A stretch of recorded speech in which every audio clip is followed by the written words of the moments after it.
नास्तो विदते भावो न भावो विदते सतः उभयोरपि दृष्टान्त्वा अन्योस्तत्त्वदर्शिभिः.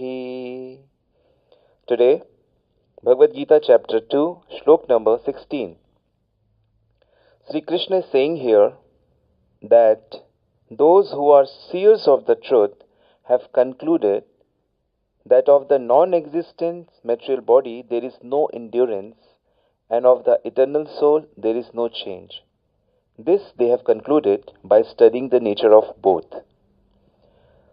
So here, Krishna is quoting the saintly people who have understood and who have realized the nature of the two things. One is matter, one is spirit. The difficulty with the modern scientist is that they reject the soul as a constituent. Since they cannot experiment, touch, or feel the soul, they say it doesn't exist. So our scientific community cannot prove the existence of soul. This is a dilemma, that being soul, we reject ourselves.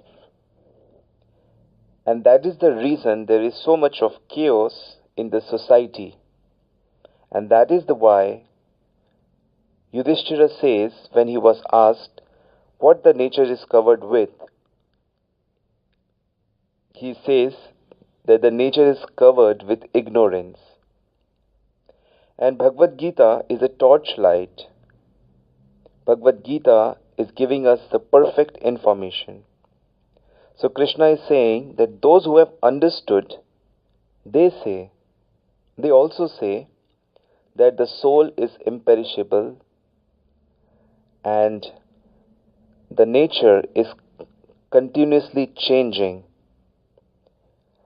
So in order to progress in bhakti, in order to attain the love of God, we must understand these principles very well.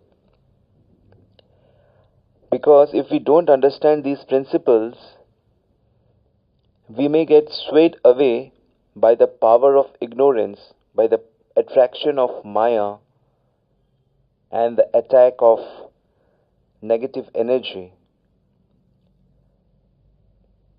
There is a small story. Once a sage was living in his ashram and he was visited by a sannyasi.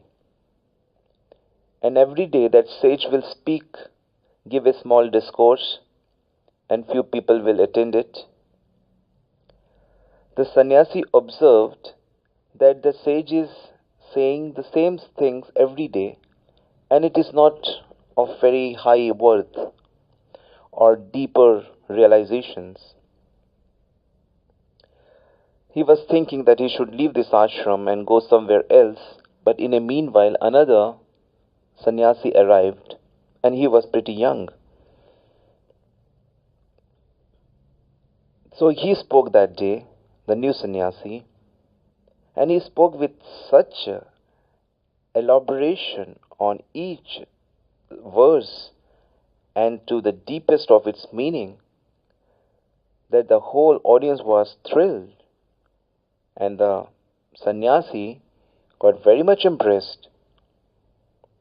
He congratulated that new sannyasi and later asked the sage, who was the owner of that ashram, he said, Maharajji, what is your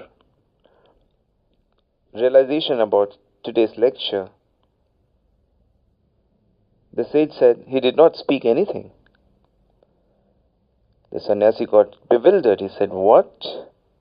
What you are saying? He didn't speak anything.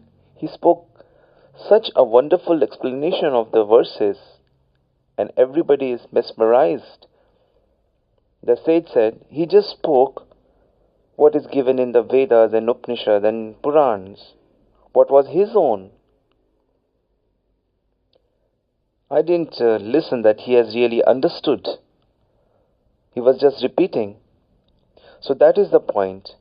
Of course, scriptures are absolute truth, but we have to experience those truths, and then our understanding will be perfect.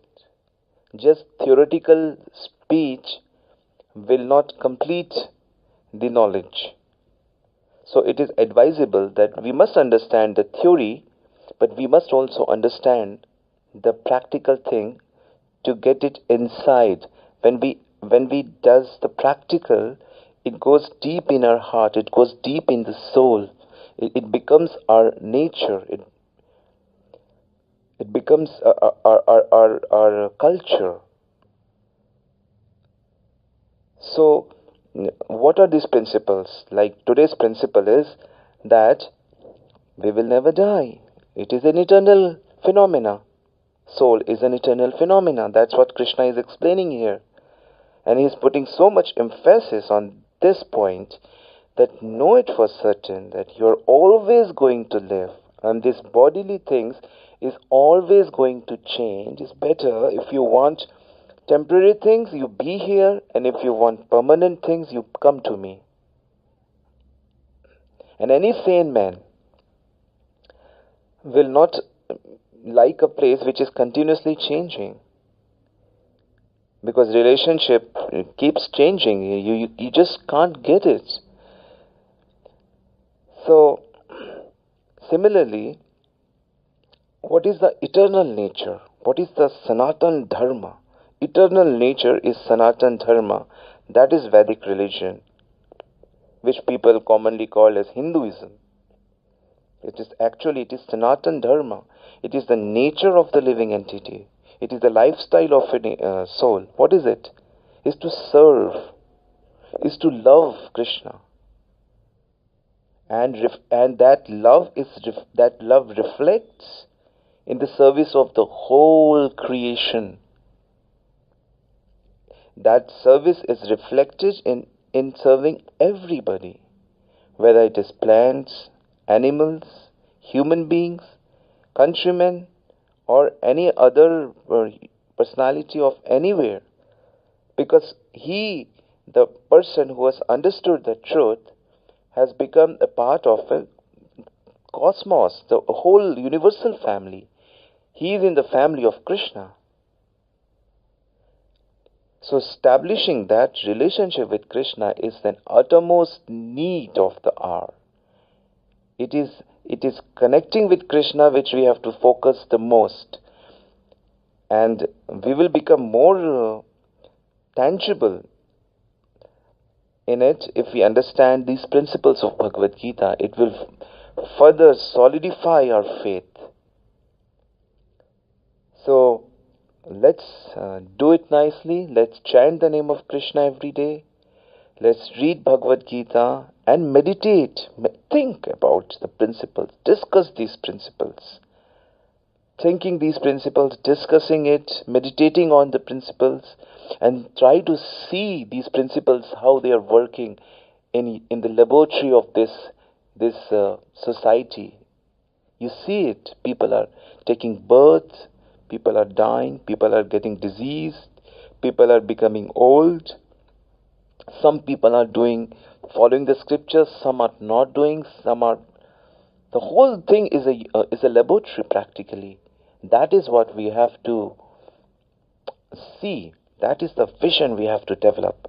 So it is wonderful that you are with us, and Bhagavad Gita every day is revealing such gems from the ocean of life, which you have to collect and keep it inside you. So today's very great principle, and that we will never die. Soul will never die. Consider yourself as a soul, not as a body. Take care of the body, just like you take care of your clothes and your objects. But you are permanent, eternal. Nothing can kill you. No bullet, no bomb, nothing can kill you. Nothing, no words can harm you.